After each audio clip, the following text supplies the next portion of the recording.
Hello નમસ્કાર મિત્રો, આપણી યુટ્યુબ ચેનલ ગુજરાત જીકે ગુરુ પર હું પંકજ કંજરિયા તમારું હાર્દિક સ્વાગત કરું છું.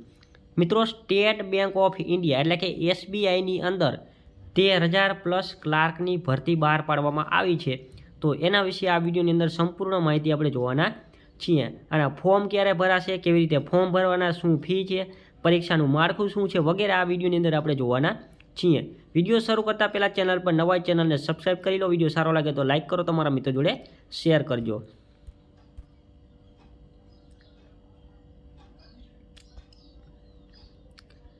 જો ટોટલ ભરતીની જો આપણે વાત કરીએ તો આની અંદર ટોટલ જે ભરતી જે છે એ 13,000+ જગ્યાઓ છે. 13,000+ જગ્યાઓ છે. એમાં આપણે ખાસ કરીને આપણે ગુજરાતની આપણે જોવાનું છે. અમદાવાદ સર્કલ એટલે કે ગુજરાત. તો ગુજરાતની અંદર એમાં 1,013 જગ્યાઓ છે. 1,013 જગ્યાઓ ક્લાર્કની છે. અને ટોટલ ઓલ ઓવર પોસ્ટ આપણે જોવા જઈએ તો 13,700 છે. કેટલી? 13,700 જગ્યાઓ છે. 13,700+ જગ્યાઓ છે. એમાં ગુજરાતની આપણે 1,000 ગુજરાતની આપણે જોવા જઈએ તો 1,073 જગ્યાઓ છે. ઓકે,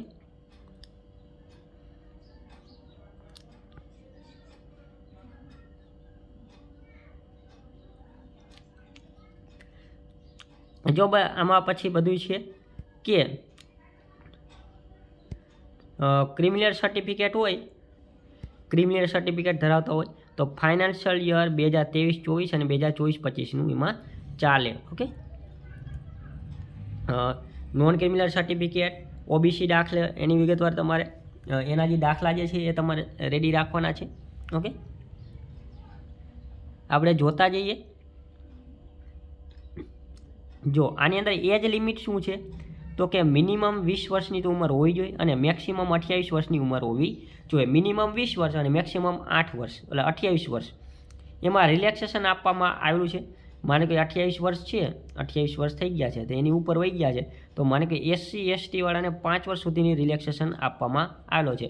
તો માનો કે એમને 5 વર્ષ એટલે કે 28 × 5 33 વર્ષ સુધી એ ફોર્મ ભરી શકે છે. ઓબીસી વાળો 3 વર્ષ એટલે કે 28 + 3 એટલે એ 31 વર્ષ સુધી ફોર્મ ભરી શકે છે. પછી PW એટલે કે ફિઝિકલ હેન્ડીકેપ્ટ હોય, જનરલ અને EWS તો એ 10 વર્ષની એને રિલેક્સેશન છે. SC ST ને 15 વર્ષની છે અને ઓબીસી વાળાને 13 વર્ષની એમાં એજ રિલેક્સેશન છે.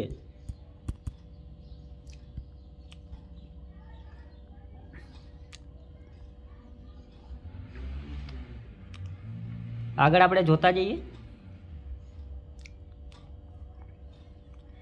અને આની અંદર જે સિલેક્શન પ્રોસેસ કેવી રીતની છે તો એ આપણે જોઈ લઈએ. સિલેક્શન પ્રોસેસની આપણે જો વાત કરીએ તો પહેલાં પ્રિલિમિનરી પરીક્ષા આવશે. એમાં 100 માર્કનું પેપર હશે. ઓકે, 3 સેક્શન છે અલગ અલગ. એક છે અંગ્રેજી, એક છે ગણિત અને એક છે રિઝનિંગ.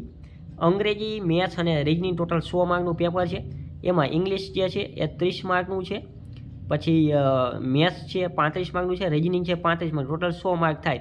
અને બધાય માટે 20 મિનિટ મળશે એટલે તમને 1 કલાકનો ટાઈમ મળશે.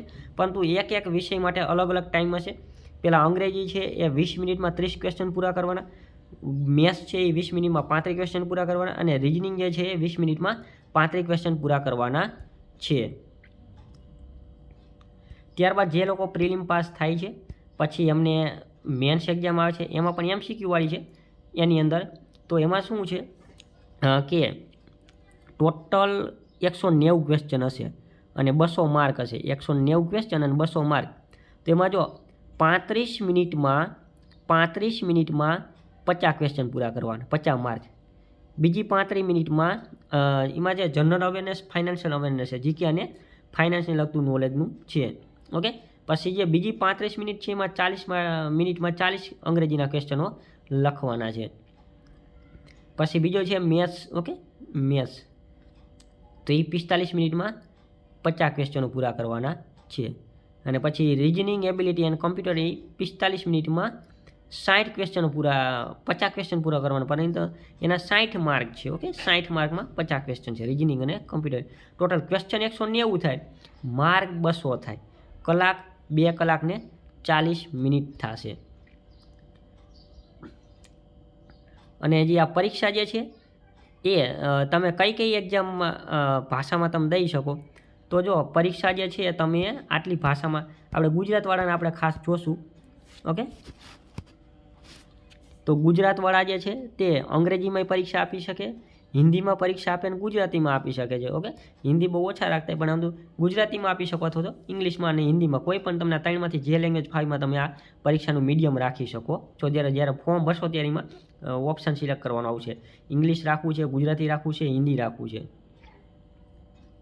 ઓકે, પ્રિલિમ્સ અને મેન્સ એના આધારે તમારું આખું સિલેક્શન થશે. ઓકે, પ્રિલિમ પછી મેન્સના માર્કના આધારે તમારું જનરલી સિલેક્શન થતું હોય છે. અને આના પગાર ધોરણની વાત કરીએ આપણે તો પે સ્કેલ જે છે જો અહીંયા લખેલો છે 24,050થી લઈને 13,40,3,28,070 વાળો આખો આ પે સ્કેલ છે. એમાં the starting basic pay is 26,720, એમાં 24,050 plus 2 advance increment and admissible to graduate. Okay, તો આ એનો બેઝિક પગાર ધોરણ છે. અને એનો પ્રોબેશન પીરિયડ હોય છે આમાં કંઈક junior associate will be probation for a minimum period of 6 months. Newly recruited junior associate will be required to complete lesson and ટૂંકમાં 6 મહિના સુધી તમને પ્રોબેશનમાં રાખતા હોય છે જનરલી.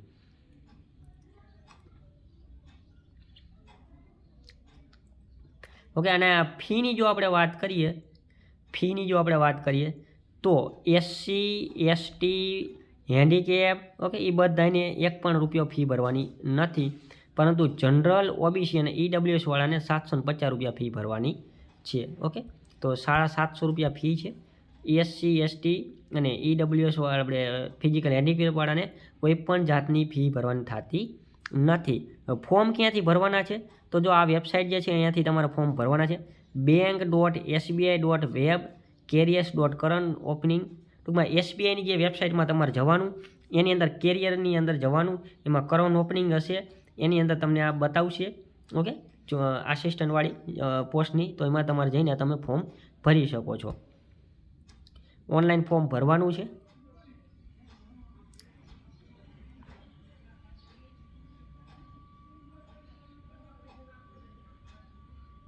આની પરીક્ષા કઈ કઈ જગ્યાએ આવી શકે છે તો આપણે જે અમદાવાદનું આપણે જે ગુજરાતની આપણે જોઈએ તો ગુજરાતમાં આની પરીક્ષાઓ આટલા સેન્ટરમાં આવશે: અમદાવાદ, ગાંધીનગર, આણંદ, જામનગર, મહેસાણા, રાજકોટ, સુરત અને વડોદરા. આટલી જગ્યાએ એના સેન્ટર છે પરીક્ષાના. એટલી જગ્યામાં એના એક્ઝામ આવશે, તમે નોટ કરી લેજો.